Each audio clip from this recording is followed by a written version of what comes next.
Good morning, everybody. Welcome back to crowdfunding for the musicians of Serenissima who've lost all their work.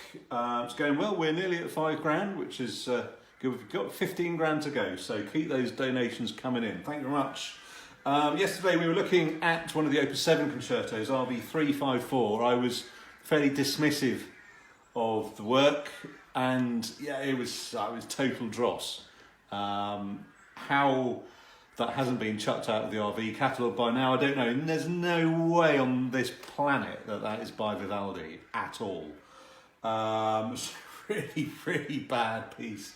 It would get an aid rating of 2 out of 10, I think, and I think that's been a little bit kind.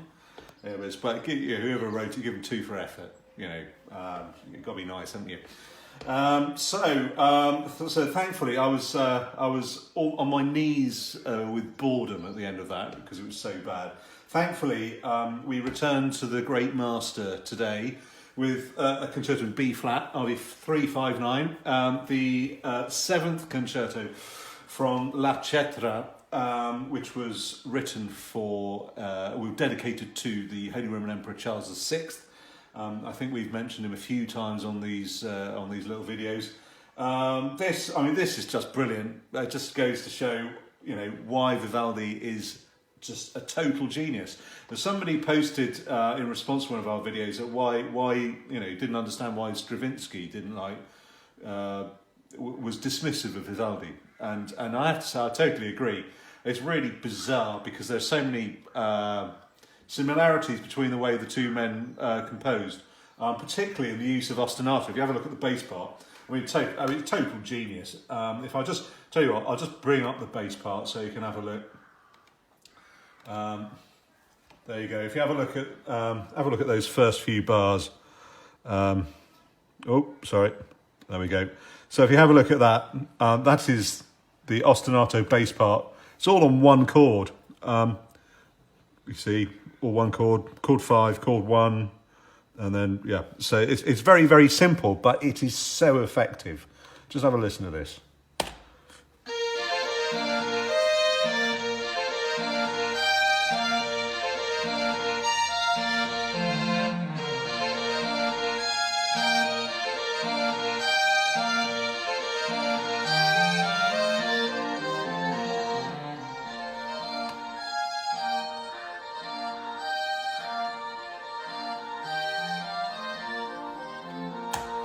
And this concerto is a really brilliant example of how Vivaldi can really prune material and just change things very subtly. You don't, as if you're listening to the concerto, you won't necessarily notice what he's doing. He's having a good old fiddle with everything in the background. But I mean, if you look at the second ritornello, if you go along, the bass part it's in D minor. Bass part does much the same thing, but then on the repeat he misses out a bar, which is very subtle. But again, you probably wouldn't notice, but it helps sort of keep the interest going in the ritornello.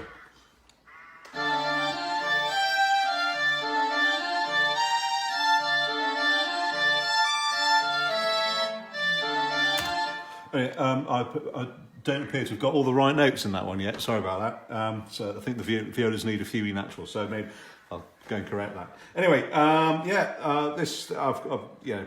what a great piece. Super composer. I think this one's going to get a very high score indeed. Anyway, not quite sure what we're doing tomorrow because it's Good Friday. Might or might not be back with something else. But enjoy the weather if you can, and see you soon. Cheers, bye.